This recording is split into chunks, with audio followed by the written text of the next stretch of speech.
Focus. So ఇప్పటి వరకు మీరు చేసిన క్యారెక్టర్స్లో ద బెస్ట్ క్యారెక్టర్ ఇది, మిమ్మల్ని సోల్ సాటిస్ఫై చేస్తుంది కదా, అట్లాంటి క్యారెక్టర్ ఏదైనా చేశారా? అంటే ప్రతిదీ ఎలా ఉంటుందంటే అండి, మేము చేసేటప్పుడు ప్రతి ఆర్టిస్టు ప్రతి క్యారెక్టర్ అలాగే ఈక్వల్గా తీసుకుంటాం. నాకు ఈ కోర్టు వీటన్నిటికన్నా నాకు అంటే మీరు అంటే ఏదో మనకి సామెత ఉంటుంది ఏంటది, చిన్నరాణి గారు ఆవిడ మంచి ఆవిడ అంటే పెద్దరాణి చెడ్డావిడని కాదు, ఆ మీనింగ్ కాదని. సోల్ సాటిస్ఫైయింగ్ అంటే నేను బాగా సాటిస్ఫై అంటే నేను ఇలా చేయగలను అనేది నాకు దూత సిరీస్.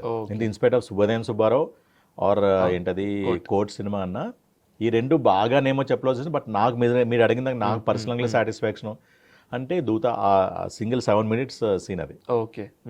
నేను ఎందుకు చెప్తున్నా అంటే ఒక ఆర్టిస్ట్గా నాకు ఐ డోంట్ నో అట్రా నేను ఎందుకు అలా ఆ రోజు పెర్ఫామ్ చేసిన కూడా నాకు తెలియదు. ఈవెన్ ఎందుకు విక్రమ్ కుమార్ ఎవరి మనోస్ టీయర్స్ అనమాట. సెట్ అంతా దేవర్ క్రయింగ్ అని ఏం లేదు, 7 minutes ఓన్ చేసుకుని చెప్పాను, అంత పెర్ఫామ్ చేశాను, అంత వాళ్ళు రోల్ చేశారు అంతే. అలా కట్ చెప్తున్నా అసలు నేను ఆగలే, అందుకని ఏ ట్రాన్స్లో ఉండి చేశాను కూడా నాకు తెలియదు. ఓకే. సార్ కట్ చెప్తున్నా లేదు నేను ఆగట్లేదని చెప్పి అలా రోల్ చేశారు అంతే. ఆ అమ్మాయికి జ్ఞానేశ్వరికి చెప్పేది ఉంటుంది, అంటే ఈ సిరీస్ అంతా ఎలా జరిగింది ఏంటి, అసలు బ్యాక్ స్టోరీ ఏంటి, ఎందుకు ఈ కరప్టెడ్ జర్నలిస్ట్ ఎలా చేస్తున్నారు వాళ్ళ ఎపిసోడ్ కంటిన్యూస్ 7 minutes అనమాట. తర్వాత డిఫరెంట్ యాంగిల్స్లో కట్స్ వేశారు కానీ బట్ స్టార్టింగ్ అది అందరూ తర్వాత విక్రమ్ కుమార్ గారు కూడా అసలు మామూలుగా ఏదో అవ్వలే. ఆయన ఓపెన్లీ ఆయన ఏంటంటే అందరి ముందు ప్రామిస్ చేశారు, అంటే మనం ఇంతకుముందు మనం ట్రావెల్ అవ్వలేదండి, మీకు చిన్నదే ఒక సీన్దే నేను ఇవ్వగలిగాను, ఐ ప్రామిస్ నా అన్ని మూవీస్లో మీరు ఉంటారని చెప్పని. వాళ్ళ కోఆర్డినేటర్తో కూడా మీరు నోట్ డౌన్ చేసుకుని నేను మర్చిపోయినా మీరు రిమెంబర్ చేయాలి అలాగా. సో ఆ కైండ్ ఆఫ్ సాటిస్ఫాక్షన్ ఉంటుంది కదా.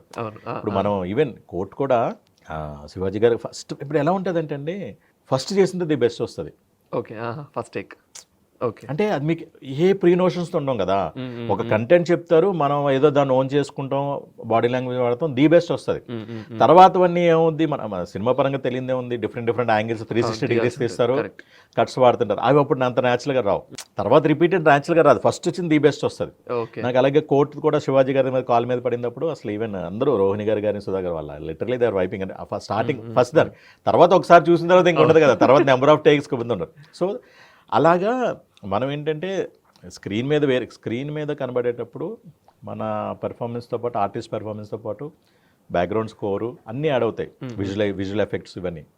కానీ లైవ్లో సెట్స్లో మనం చేసిన దానికి ఎలా రియాక్ట్ అవుతారు అనేది బాగా మాకు బీయింగ్ అన్ ఆర్టిస్ట్ మాకు అది బాగా ఇంపాక్ట్ ఉంటుంది అన్నమాట. సో అందుకు అక్కడ ఆ 2 scenes నాకు అది కూడా సేమ్ అంతే, అమ్మాయికి ఎక్స్ప్లెయిన్ చేసి మధ్యలో గ్యాప్స్ తీసుకొని వాళ్ళు ఏడిచి చెప్పడం అంత అనేది సెట్ అంతా ఏడ్చారనమాట ఆ రోజు. సో అందుకే నాకు బాగా సోల్ టచ్ అయింది అదే ఆ scene. And next court cinema అనేది, ఓకే, ఈ కోర్ట్ సినిమాలో కూడా ఆ సీన్ ఏదైతే ఉందో చాలామంది ఇదయ్యారు, రోహిణి గారు వీళ్ళందరూ కూడా అసలు